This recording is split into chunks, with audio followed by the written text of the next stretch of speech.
a todos. Esta reunión de esta noche, este diálogo de esta noche, es una conversación que la Academia ha querido auspiciar alrededor de la publicación de las actas de la Cámara de Delegados para los años 1904 y 1905, que es el último, que es el último bienio que la Academia ha recogido de los trabajos de la Cámara de Delegados. Para un brevísimo trasfondo, para aquellos que no han tenido oportunidad de seguir más de cerca el proyecto, la Cámara de Delegados de Puerto Rico no pudo, distinto del Consejo Ejecutivo, publicar las actas que recogen el récord de sus trabajos. El Consejo Ejecutivo publicó las de él, pero la Cámara de Delegados no pudo hacer lo mismo. El Consejo Ejecutivo vetó repetidas veces los intentos de la Cámara de asignar recursos para publicar sus actas. De pronto, que las actas de la Cámara de Delegados no las publicó la propia Cámara durante los tiempos de su gestión. El tema no es ninguna excusa, porque tampoco se publicaron nunca después. Ello generó como ustedes saben, para beneficio de aquellos de ustedes que no han seguido este proyecto, ello generó que se perdieran algunos de los libros de actas de la Cámara. Sencillamente se extraviaron. Este proyecto de publicación de las actas comenzó hace muchos años, bajo la presidencia del doctor Trías Monge, el primer presidente de la Academia, pero se tuvo que detener porque cuando llegamos al año 1905, el libro de actas no aparecía. Y no apareció hasta hace 2 años, o año y medio, en una venta de libros viejos en Plaza de las Américas, donde alguien identificó allí el libro de actas de 1905, mutilado como muchos otros porque le faltaban algunas páginas que se habían cortado cuidadosamente del libro original, igual que ha pasado con otros de los libros. No empecé todo lo anterior del hecho de que la Cámara de Delegados era la única cámara representativa bajo el régimen de la ley Foraker y que recogía pues, el trabajo del quehacer político o de los políticos puertorriqueños del país durante en los años en que el sistema se organizó bajo la ley Foraker. En el esfuerzo de publicación, la Academia ha querido convocar no solamente el trabajo de juristas y especialistas en derecho, sino también de algunos colegas que cultivan las disciplinas de historia. Entre ellos a la doctora María Dolores Luque, al doctor Fernando Picó, que está trabajando en el prólogo del próximo libro, que es el libro del año 7 y 8, la doctora María del Carmen Baerga, que hizo la presentación de este, el doctor, el presidente de la Academia de la Historia, el colega de la hermana Academia de la Historia, que también hizo la presentación de uno de los trabajos, y la doctora Silvia Álvarez Curbelo, que está aquí con nosotros esta noche, que ha sido una colaboradora de la Academia más de un proyecto, solamente en este proyecto de las actas, sino también en el proyecto, que quizás ustedes conocen algunos de sus trabajos, en el proyecto de la Constitución de 1812, de la Constitución de Cádiz. Así que para nosotros la Academia es un gran placer volver a recibir a la doctora Silvia Álvarez en esta incursión adicional con los abogados y los interesados en la historia del derecho y en la recuperación de la colección de documentos jurídicos primarios, que es el proyecto en el que está involucrada la Academia. Bienvenida de nuevo, doctora Álvarez, y adelante con los tiempos de bisagra en la Cámara de Delegados del 5 y del 6. Muchísimas gracias. Voy a agradecer naturalmente que otra vez me hayan convocado aquí a la academia, donde siempre paso muy buenos ratos y donde tengo tan buenos amigos. Bueno, yo he trabajado algo acá, un tanto diferente a lo que presento como introducción, a lo que se presenta como introducción en el volumen. Lo he titulado, pues como ahí se señala, los tiempos bisagra, las actas de la Cámara de Delegados del 5 al 6, o del 5 y del 6. Bueno, no sé exactamente la razón, pero desde que Antonio García Padilla me pidió que escribiera la introducción del libro de actas de la Cámara de Delegados de Puerto Rico para ese periodo, me asaltan las metáforas vinculadas a puertas y ventanas. Espero que no me despenetren en algún momento. La metáfora de la celosía le dio perfil al ensayo que inicia la publicación. Hecha para el rabo del ojo, para el punto de mira acotado del testigo, la celosía del ensayo posibilita mi mirada de investigadora, en la que no faltan las fantasías y entrometimientos de Goya a la Hitchcock en Rear Window. La menos sinuosa pero más aventurera bisagra es la metáfora que organiza mis palabras de esta noche. Mecanismo de intermediación entre lo cerrado y lo abierto, entre el adentro de los recintos y sedes y el afuera de la calle, me instala en un espacio suspendido, en tiempos de indeterminación, que suelen ser, los que me conocen lo saben, los que más me atraen en la historia. Como el dibujo a tinta china, Angelus Novus, de Paul Klee, que por ser referencia reiterada y trillada, no deja de ser iluminadora, los tiempos bisagras miran hacia atrás mientras los ala la fuerza del viento de la historia hacia adelante. Así miro yo a esos años en los que transcurren las deliberaciones de la Cámara de Delegados de 1905 y 1906. Pero ¿qué pasa cuando un tiempo que aún no sabe que es bisagra mira a otro que sí lo fue? Por ahí empiezo mi relato y por ahí lo terminaré también. Mirando atrás con ira. Sumidos en abismos de miseria económica, social y fisiológica, vacías las certezas, las reservas de certezas, los años 30 del pasado siglo crearon poderosas narrativas sobre el puertorriqueño, sobre su geografía física y humana y su historia. No fue un inventario homogéneo. Entre las llamaradas y los insularismos aparecían otras narrativas. Los estudios de la Puerto Rican Reconstruction Administration, para el Plan Chardón, o las investigaciones sobre educación rural, salud tropical o economía doméstica, rubricado por una generación de jóvenes educados en profesiones hasta entonces inéditas o poco ocupadas en nuestro país, como la planificación, las ingenierías del riego, las utilidades públicas, la sociología rural, la higiene y la vivienda social.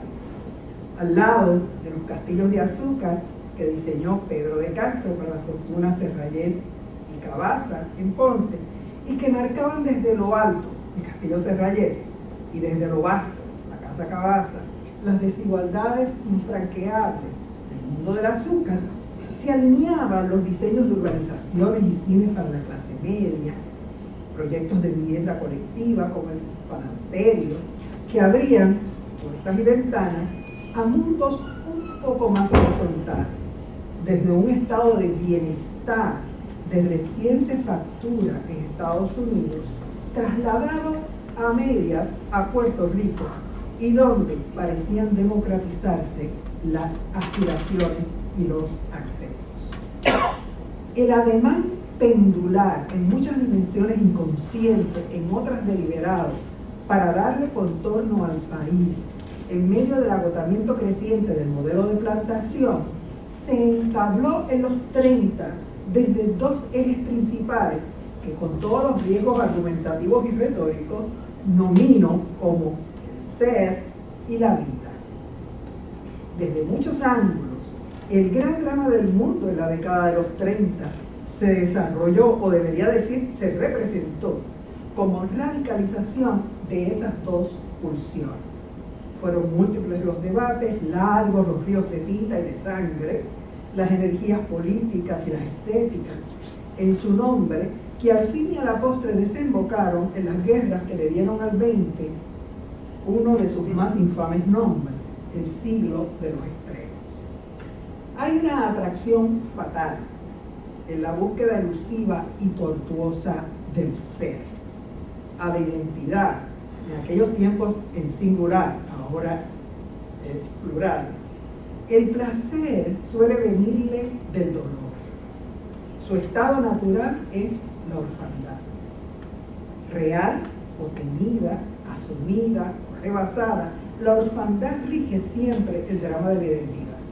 Este operativo de reconocimiento genera preguntas cuyas posibles respuestas son siempre irreconciliables.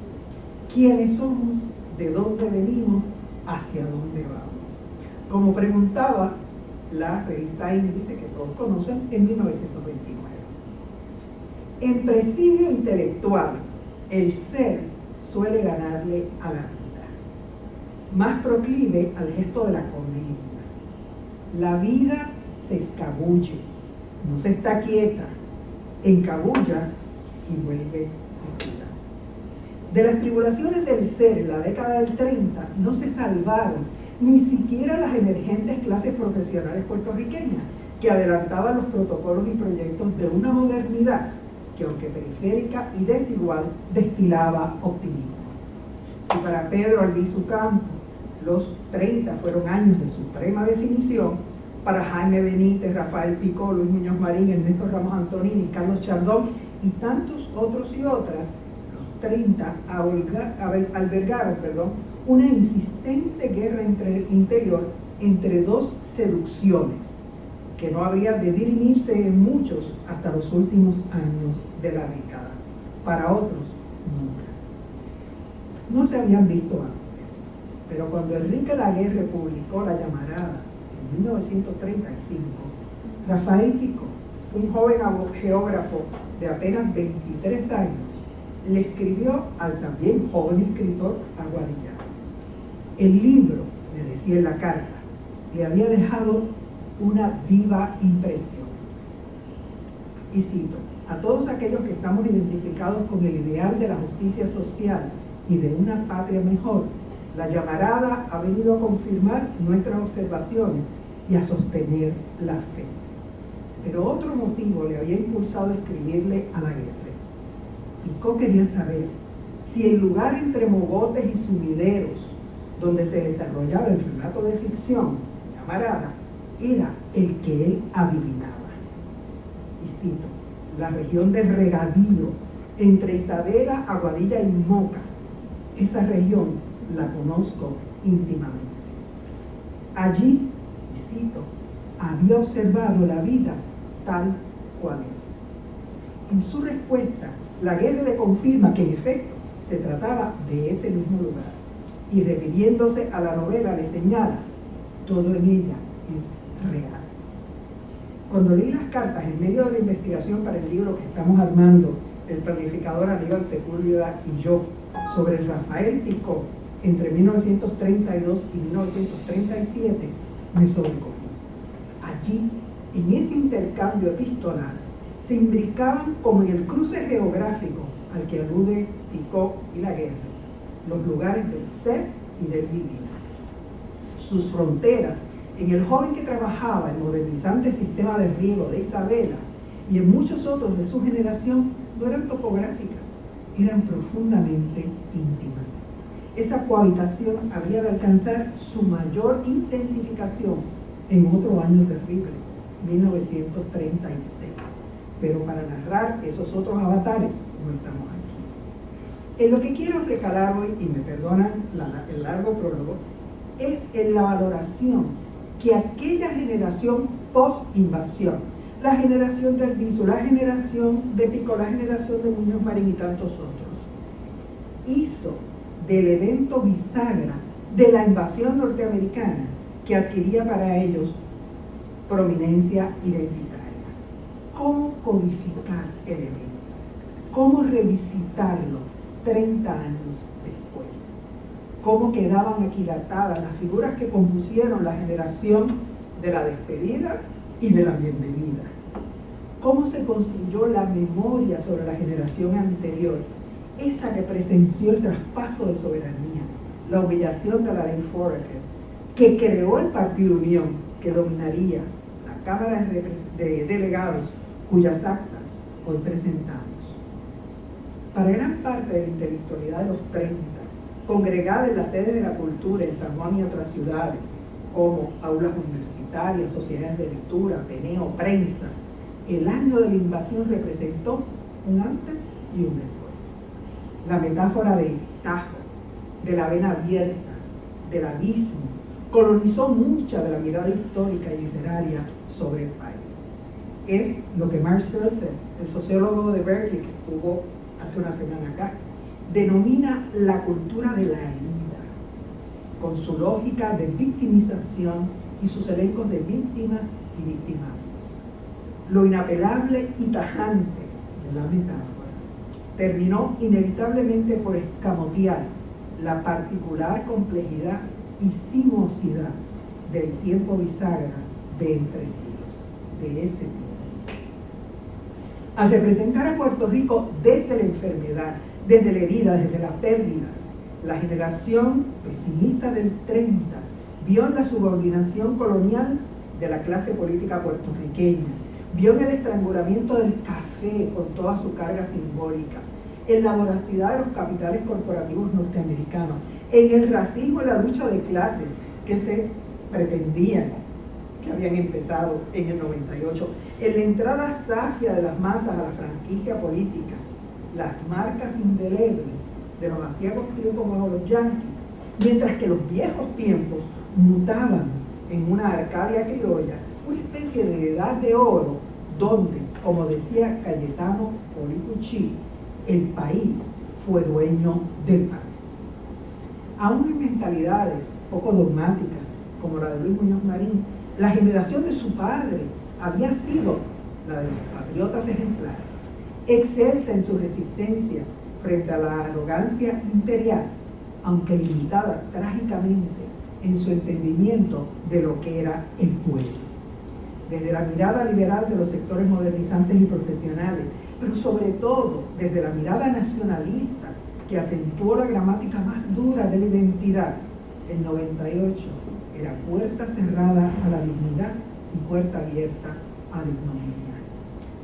Si algo las celosías de las actas de 1905 y 1906 me han permitido atisbar es que los tiempos del 98 son difuminados como las aguas de un istmo o como las tierras de colindancia, como la hora del ocaso en la que Luis Muñoz Rivera entregó las varas del mando del gobierno autonómico al general Brooke el 18 de octubre de 1898, y esta descripción la debemos, ¿verdad?, a Ángel Rivero en su crónica de la guerra hispanoamericana.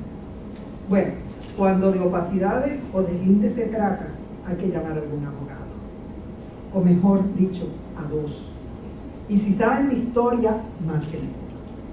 Rubén Nazario Velasco, en su libro Discurso Legal y Orden Postcolonial, los abogados de Puerto Rico ante 1898, ha planteado la centralidad del discurso legal en la comprensión de los procesos sociohistóricos de trasvase que caracterizaron a Puerto Rico en el entre siglos XIX al XX. Lejos de suscribirse a la versión consagrada de la absorción pasiva por parte de los nativos de las estructuras, legislaciones y lenguajes imperiales, el autor esboza un escenario dinámico y polifónico de encuentros con lo americano y con el americano.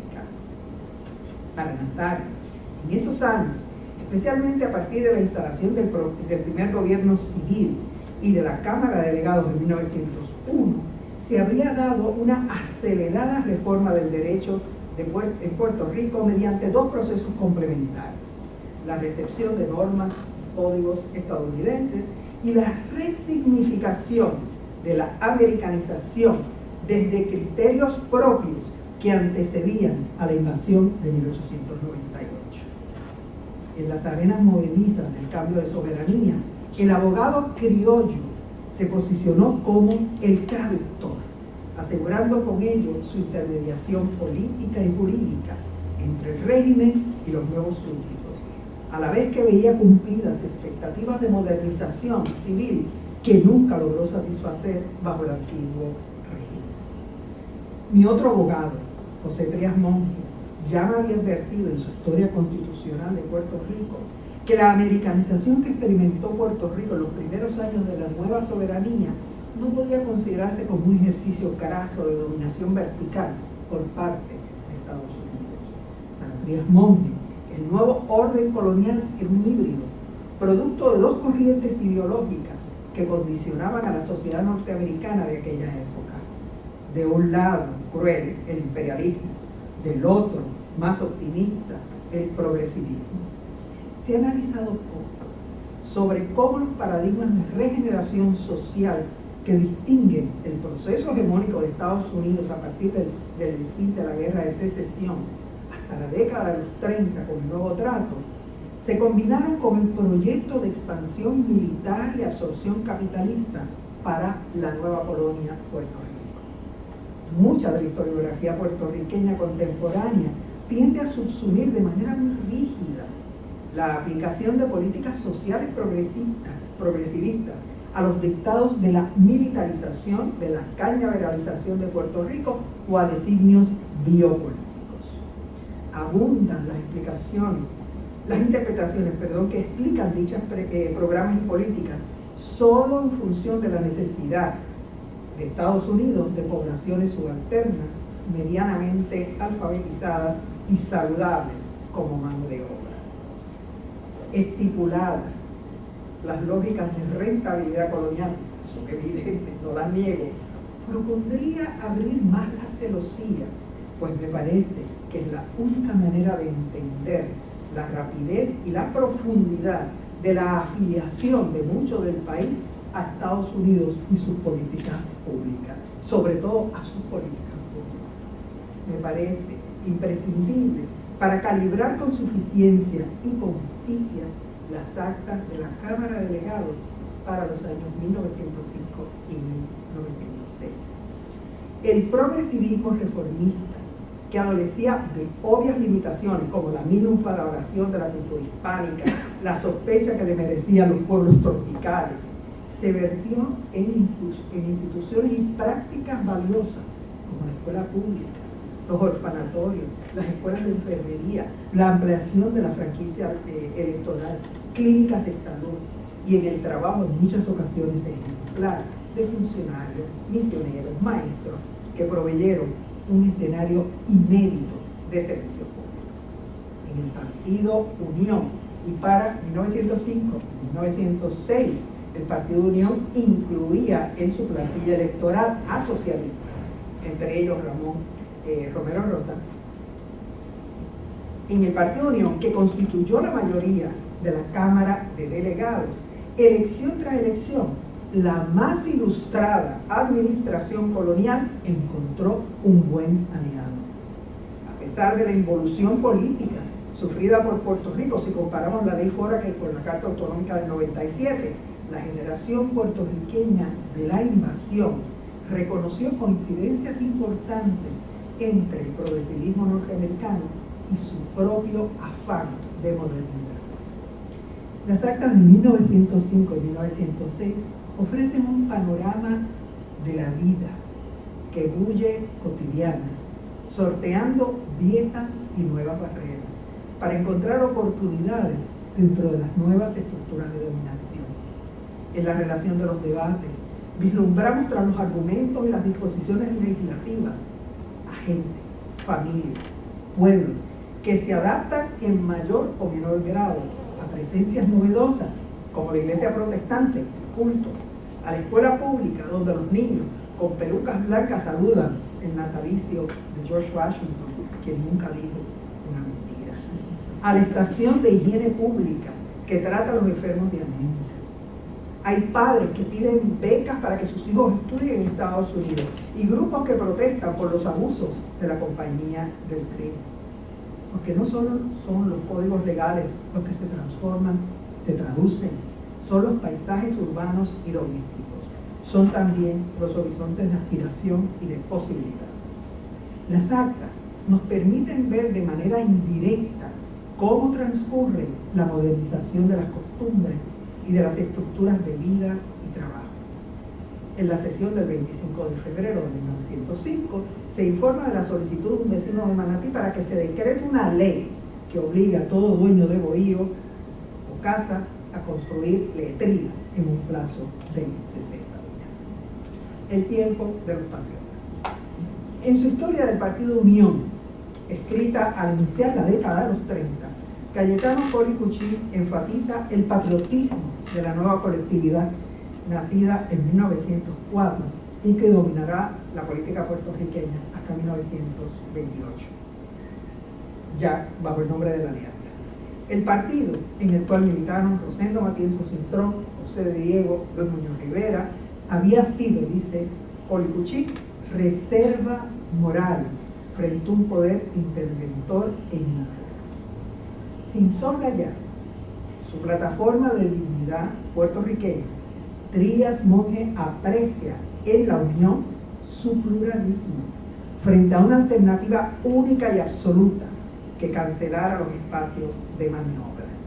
Mediante un análisis de sus bases constitutivas, particularmente de la base quinta y de otros textos iniciales, Trías Monge advierte una serie de consensos o entendidos políticos que vertebraron a la Unión y que fueron responsables de sus triunfos electorales consecutivos.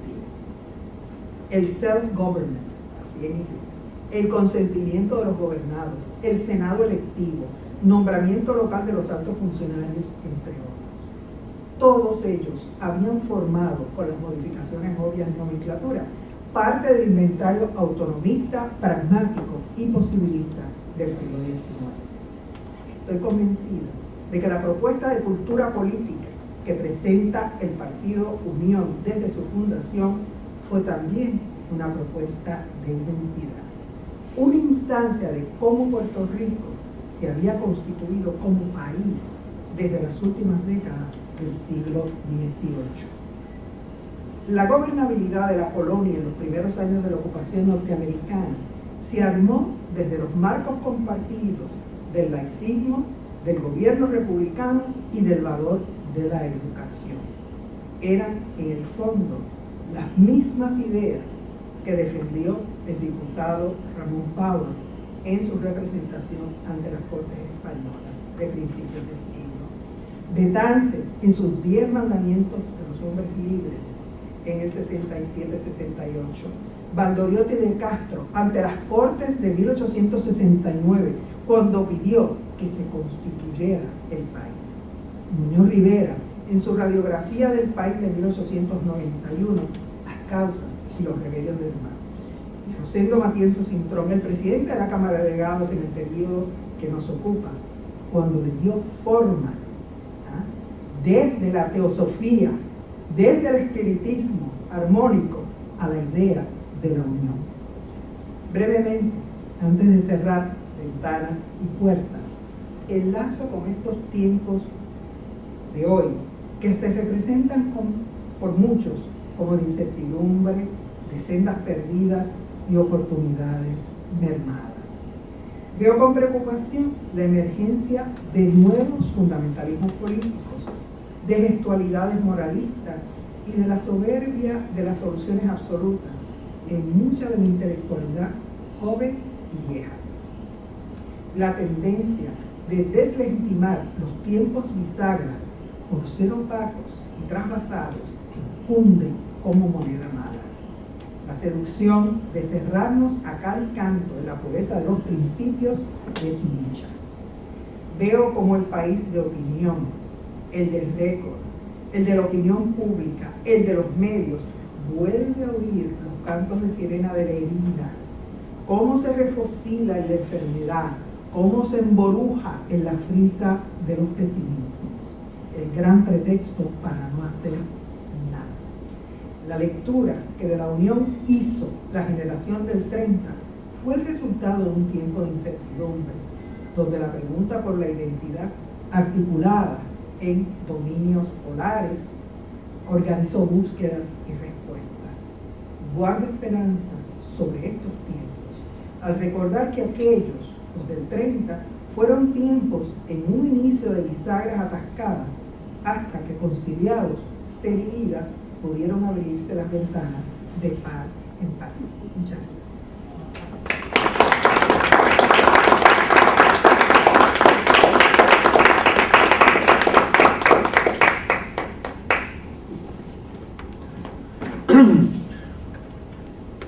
Bueno, como es usual en estos encuentros académicos, los comentarios y preguntas y aportaciones de ustedes a la conversación son bienvenidos. Así que si alguien tiene alguna pregunta o algún comentario para la doctora Álvarez, la doctora me ha dicho que con gusto.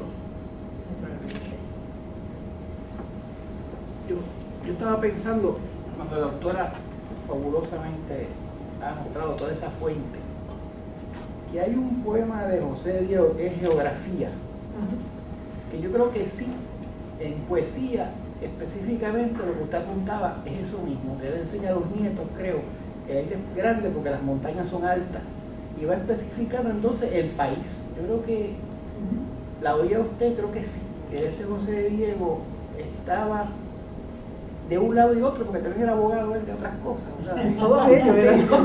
pero él trataba. Pero entonces recuerdo también que él, gracias a él y el Ateneo, se pudo recoger otra vez el escudo de Puerto Rico. Sí. Un poquito más tarde, yo creo. Pero lo que se hizo fue que era un escudo norteamericano y un montón de cosas, entonces él vuelve y lo recoge. Que yo no sé si ese es ese tiempo, no sé. Sí, es el tiempo, y es el tiempo también donde se compran piezas de Campeche, piezas de Oyer, se recuperan muchas cosas, un viejo escritorio, una silla con maderas de conventos del siglo XVI. Hay una recuperación de la memoria, pero también lo que quería yo enfatizar fue la capacidad de esa cámara que atisbo, les digo, en la lectura de esas actas, la capacidad de no caer en la penumbra ni en el pesimismo, que luego la década del 30, sobre todo los primeros años, ¿verdad? Los primeros 6 años, 7 años de la década, le imprimieron al tiempo que había transcurrido desde la invasión. Por supuesto que ya el modelo colonial en los 30 era un modelo inaguantable, insoportable. Las desigualdades asumían unas dimensiones extraordinarias, pero al mirar yo esa primera generación de la invasión, lo que veo es su capacidad de desplazarse, de moverse, de no quedarse inmóvil ante la pérdida. Yo no veo el tajo, veo naturalmente conmociones, veo trastornos, pero veo también la respuesta. Y veo la vida misma, la vida, puse el ejemplo de la letrina, porque hay ejemplos de eso. Hay ejemplos de un maestro que dice, me quitaron la licencia de maestro, y eso fue la mujer mía que se ha puesto a decir que yo la abandoné, ella fue la que me abandonó a mí. Entonces, ese tipo de cosas, la vida misma, que tiene siempre la cara de comedia, digo yo, más que, ¿verdad?, el más venerable discurso del ser que se monta en ropaje trágico, ¿verdad? Y esa vida está a lo largo de esas actas. Hay otros problemas mucho más sustantivos, ¿verdad? Y sustanciales, significativos en las actas, y se discuten, pero hay la capacidad de hacer todo eso. Y de por ejemplo, ver en un gobernador que no podría ser aliado, y en otro gobernador que sí podría ser aliado, ver en un presidente que sí lo puede ser y en otro presidente no. Y entonces esas tecnologías de la supervivencia y de la conservación de ese hilo que venía desde finales del siglo XVIII de la identidad.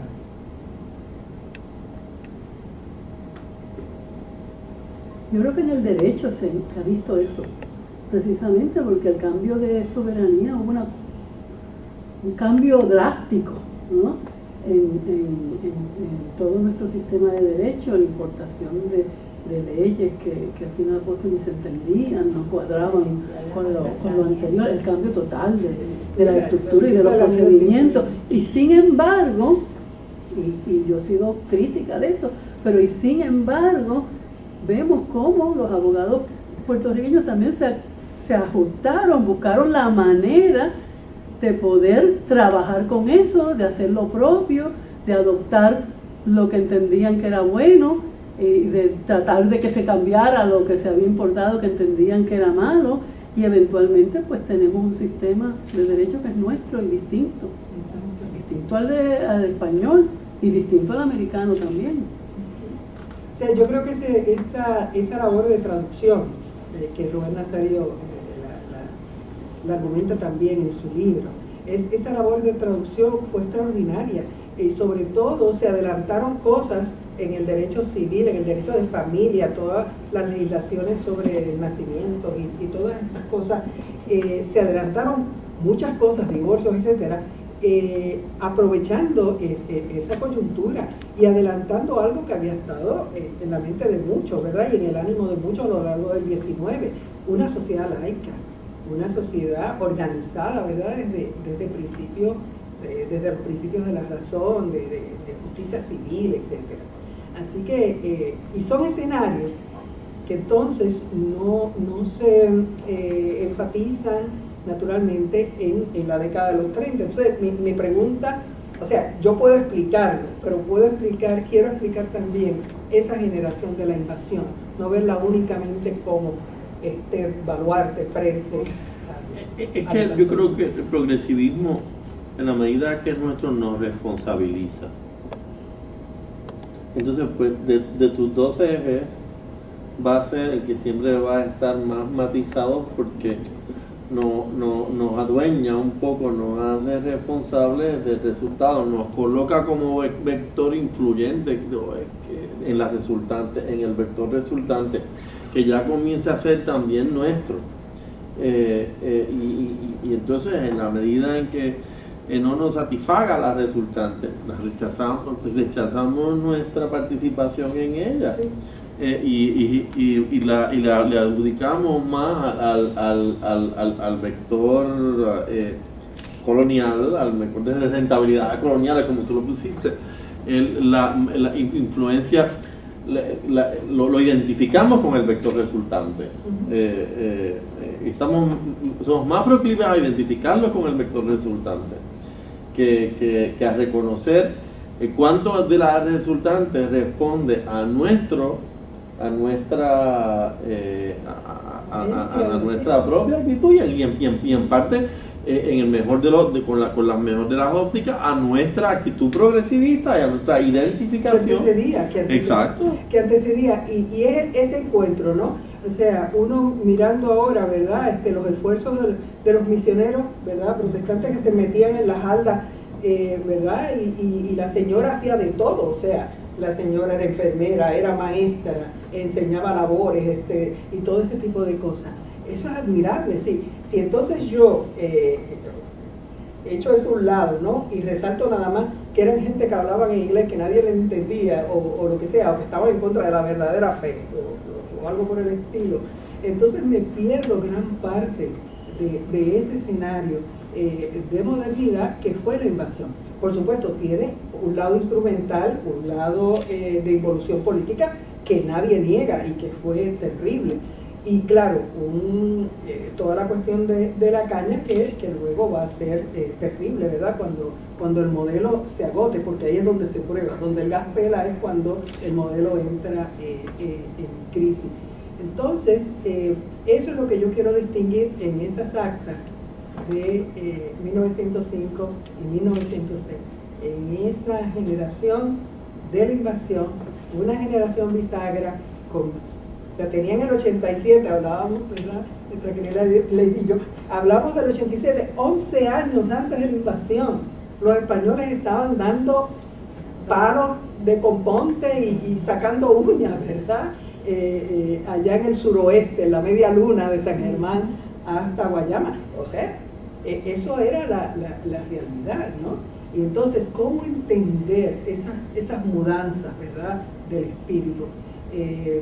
Llorén Torres, que acababa de llegar en el 98 de Granada, o sea, todo el imaginario que había vivido de niño la cuestión del componte. O sea, tenemos todo eso y yo creo que hay que entenderlo como generación bisagra.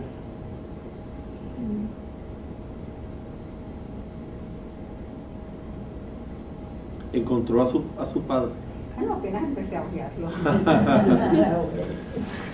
Muy bien, pues Muchas gracias. nada, con esto terminamos por lo menos aquí el ciclo de discusión sobre las actas del 5 y el 6. Esperamos que el proyecto adelante con la publicación de las actas del 7 y el 8 el semestre próximo, y que pues con más suerte que la que tuvimos en los pasados, con el tropiezo el gran tropezón del 5 que nos impedía adelantar en el proyecto, pues podamos terminar rápidamente el proyecto de las actas de la Cámara de Delegados. Muchísimas gracias a ustedes por pasar un rato, venir un rato a conversar sobre estos temas que son tan fascinantes y que por tantos años, por falta de los documentos, el país ha estado ayuno de la conversación sobre los trabajos de ese grupo importante, por lo menos en lo que se relaciona con los trabajos legislativos, y les invitamos a tomar un vino con nosotros un rato aquí en la terraza de la clínica de esta legal. Muchas gracias de nuevo por estar con nosotros.